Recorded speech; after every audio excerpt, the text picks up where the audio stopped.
Welcome to the Right Conversation. Today we're going to talk about some stupid stuff happened in uber liberal San Francisco. Before I get into it, make sure you guys like and subscribe to the channel. I really appreciate it.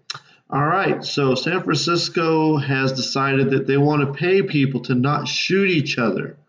Yes, in San Francisco, they have had skyrocketing crime.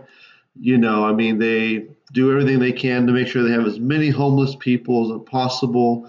They try to drive up prices as much as possible so people live out on the streets, and that the majority of the people around there are poverty stricken and do have to resort to violence and theft just to survive.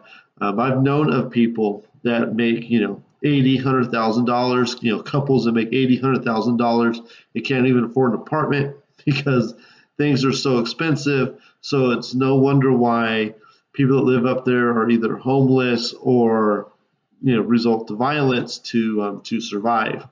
So like you see here, San Francisco is going to pay to not shoot each other, which doesn't make no sense. That's like telling my children, if I have one child that likes to break the rules and another one that does not break the rules, I'm going to be like, hey kid, I know you like to I will take money out of my wallet. Let me give you $5, but I'm going to take the $5 from your sister because she's a good kid, doesn't take my money.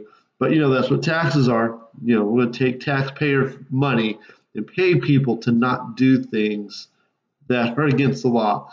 Don't hold them accountable. Don't ground the child or anything like that. Let's just give them money. And, even better yet, let's take the money from the person that actually does what they're supposed to do and pay for people to not commit crimes. Makes no sense to me. So here's the Fox News article. And it says San Francisco is rolling out a pilot program that will pay high-risk individuals to not shoot anyone as gun crime ticks up in the city. And what makes these people high risk? I mean, this is just kind of seems like you're singling out people. Like, well, we know you've shot somebody before. Here's some money. Don't do it again. I mean, how do they even? What's the criteria to make somebody a high risk? I mean, is it just all felons that get into this? Is it all people that have a history of gun violence? What is the criteria for this? It's like, we know you murdered your neighbor the other day. Here's some money. Don't do it again. I mean, what exactly is this? They're trying to say these small investments can transform the lives of individuals, but they can also transform communities. Honestly, I don't think a couple $100 is really going to matter that much. Here, the Dreamkeeper Fellowship will pay 10 people who are high risk $300 a month to not be involved in crime. So Frisco has had a lot of crime. 10 people, that's a very small amount of people to pay. But you want to pay these people $3,600 a year to not commit crime. That's not even 2 months rent in Frisco. And that's for like a studio apartment. So this amount of money wouldn't even stop anybody. If people really want to commit gun violence because they can't pay their rent and want to go rob somebody at gunpoint or whatever the case may be, $300 in San Francisco really is nothing. I don't think it's really going to sway anybody to commit or to stop committing gun crimes. The fellowship is being rolled out to the Human Rights Commission. Let me see if there's anything important here. Yeah, it says, which is San Francisco's program that works to redirect funding into Black communities. So right here, they're already saying that they're, my interpretation is they're singling out the Black community, saying, look, it is factual that, the Black community is more prone to crime, unfortunately. The statistics do bear this, but this definitely is singling out a community through a government-funded program, it seems. So, this to me is kind of wrong because there are plenty of violent white people. There's plenty of violent Hispanics. But they're definitely singling out minority groups here. At least in my opinion, that's what they're doing. So let's see. It's not necessarily as cut and dry as folks might think. It's not a transactional as here's a few dollars so you don't do something bad, but it really is about how you help us improve public safety in the neighborhoods. Another thing that's not really being talked about here is if you're prone to gun violence, how do you have a gun?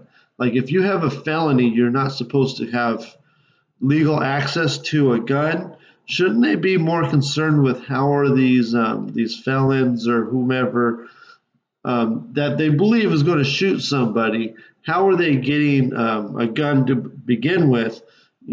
California has pretty strict gun laws.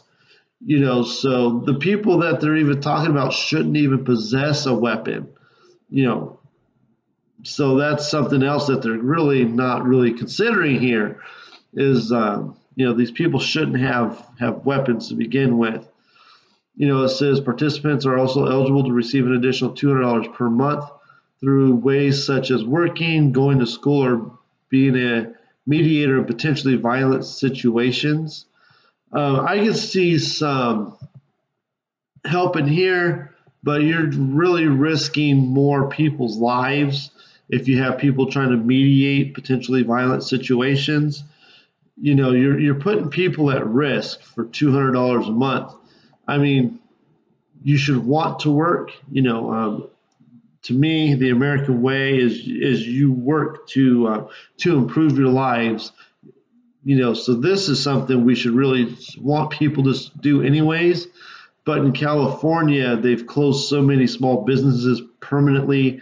Unless you want to work in McDonald's, Walmart, stuff like that, this is kind of hard to do. I live in a town that's heavily driven by the oil industry, and with California and the liberals in general are going after oil jobs. Where I live, oil is going to dry up just because the legislation is going to force it. So jobs are going to be getting even harder and harder to come by as the Democrats are pushing their agenda. So just getting a job is harder with all the things that they're pushing, with cutting oil, cutting energy, cutting with all the COVID restrictions and the lockdowns, businesses just close like crazy. So, your limits for working is so hard, especially in California, because a lot of businesses are even leaving because there's so much regulation here. Operating in California is just too darn expensive. People are like leaving like to Texas and Idaho and places like that. And payments are made in gift cards and will be monitored. So, I mean, I guess this would be good because, you don't want people to take the cash and go get, drugs, alcohol, or whatever the case may be. So this could actually try to steer people toward getting food or paying their PG&E bill or, getting gas for their car and stuff like that. That $300 a month might cover gas, but who knows, because Frisco traffic is so bad. You do a lot of idling. And it says, as you become better for your community, your community benefits from that. I mean, yes, if people stop shooting each other, that would actually be a really good thing. And of course, the mayor thinks this is a great idea. So, they don't want to arrest people and all that good stuff. The humanitarian commission don't want, they're trying to do all this stuff. So the issue with this, as the article continues, it says the program follows a similar one in Richmond, California, which was dubbed cash for criminals by the media as their gun crimes increased. A 2019 study credited the program helped reduce homicides by 55%. So yes, that is a good thing to reduce it by 55%. So here, let me see. So they've had 120 gun crime victims in the first half of 2021. So that would drop to say 50 to 60, somewhere in that range. So if they were started today, statistically going off this limited study, they'd end up with 180 gun crimes compared to the pace of 240. But here, the critics of the program have pointed out that similar initiatives have been very successful. Where I also it was tried in Sacramento, where its promoters boasted only 44% of participants were subsequently arrested on new charges, as long as you don't count about 1/3 of participants who dropped out or were arrested within the first 6 months. So it didn't really help that much. I don't know the rate of repeat offenders traditionally, but 44% of participants got arrested again, and that doesn't count people that were dropped out or who were arrested within the first 6 months. So only 44% of those tracked that went on beyond 6 months. So this number is actually much higher, most likely, because people dropped out of the program and people were arrested within the first 6 months. It doesn't appear to have worked very much. Violent criminals need jail. They do not need cash. I don't think that's enough cash to matter, but it seems to me you're punishing people that just go to work and do their thing to pay cash, or to pay for people to not do crimes. In California, our taxes are already like crazy high. It's extremely expensive here. Just the last 7 months, our gas prices have literally doubled. Food prices are up 10% on pretty much everything, and that's canned goods and bottled goods and stuff like that. Like spinach, like some spinach that we eat went from 97 cents to $1.08. Barbecue sauce at Walmart went from $1.98 to $2.18. Everything's gone up 10%. If you go to chicken or any kind of meat, the prices have gone crazy high. I'm not sure what, it seems like it's about doubled. Like 3 years ago, I'd get 5 dozen eggs for like $3. It's $8 now for 3 dozen eggs. Prices are just crazy in California. So to roll out a program like this, it doesn't seem like that much money, $3,000 a month for 10 people. But then you have these other initiatives to give extra funds for like mediating and stuff like that. And it's very vague how much they would give out. So it just seems like this is just another way to tax Californians. This would probably be more local, but another way to tax people when we're already being taxed enough. So that's what's, what's this? The move comes as California also works to become the first state to pay drug addicts a few $100s to stay sober. I can say that they're trying to do something nice here, but that's not going to work. I don't, even the slight statistics show it barely had any kind of an impact. And in the places they're trying to do this, it's just so damn expensive.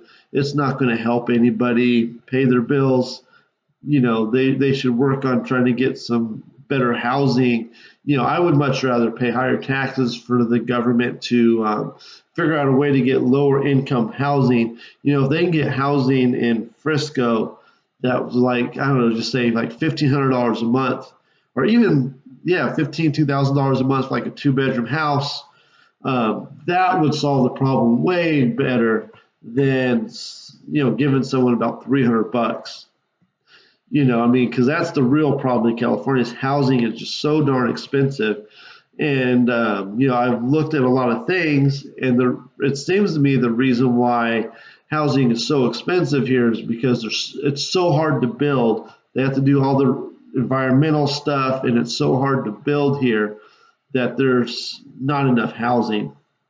And I think that would solve this problem way better than giving people $500 a month. But anyways, that's what I got for you guys today. Make sure you guys like and subscribe. Thank you for watching.